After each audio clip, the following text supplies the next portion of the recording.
Sejam bem-vindos a mais um resumo incrível aqui no nosso canal.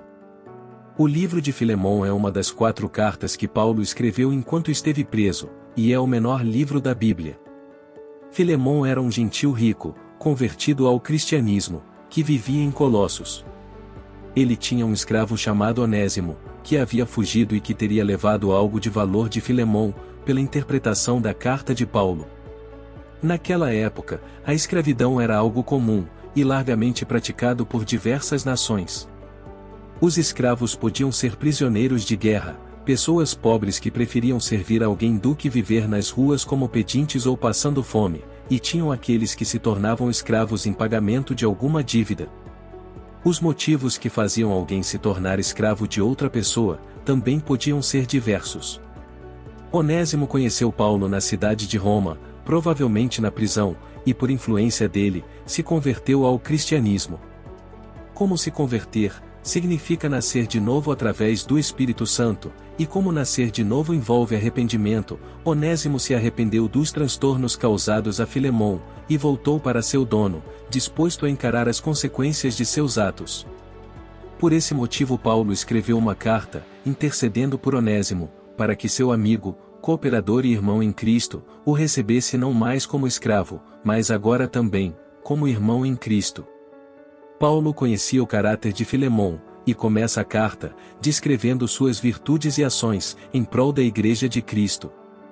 Paulo, humildemente, agradece a Filemão, por ser um cristão tão dedicado, e pelo amor dele, alegrar e consolar o coração daquele apóstolo, que estava preso em Roma.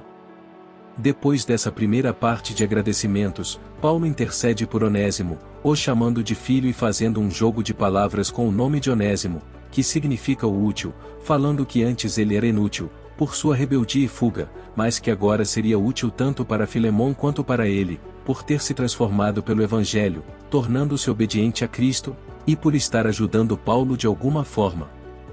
Naquela época, pela lei romana, quem ajudasse um escravo fugitivo, se tornava devedor aos seus donos, por cada dia de trabalho perdido.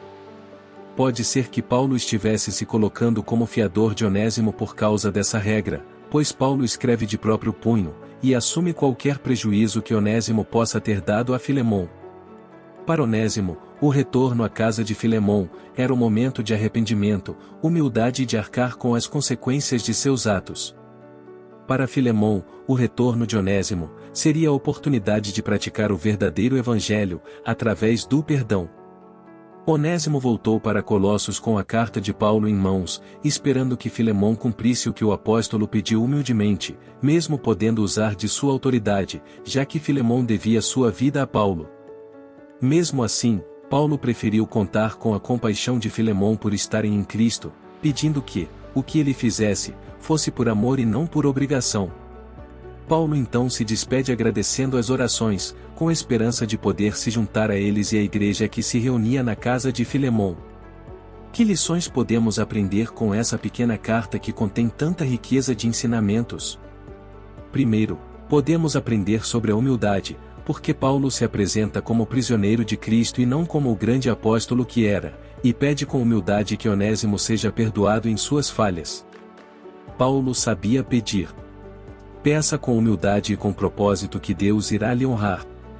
Uma segunda lição seria que devemos ter caráter e dar bom exemplo de nossas ações. Paulo descreve Filemão como um homem íntegro, de valor, e um bom exemplo, como pessoa de Deus. Terceira lição, Paulo intercedeu por Onésimo. Ele não era mais escravo, era uma nova criatura em Jesus. Era um irmão em Cristo. Sabemos interceder, ou melhor, intercedemos por alguém que precisa? Quarta lição, Paulo sabia que Filemão iria perdoar Onésimo, porque, quem tem Cristo, não guarda mágoas ou ressentimentos. Acredito que essa seja uma das lições mais difíceis. E com estas lições, finalizamos mais um resumo bíblico. Espero que tenham gostado da história de hoje, e se quiserem mais conteúdos como este, não se esqueçam de curtir, compartilhar e se inscrever no canal. Obrigado por assistir, e Deus te abençoe.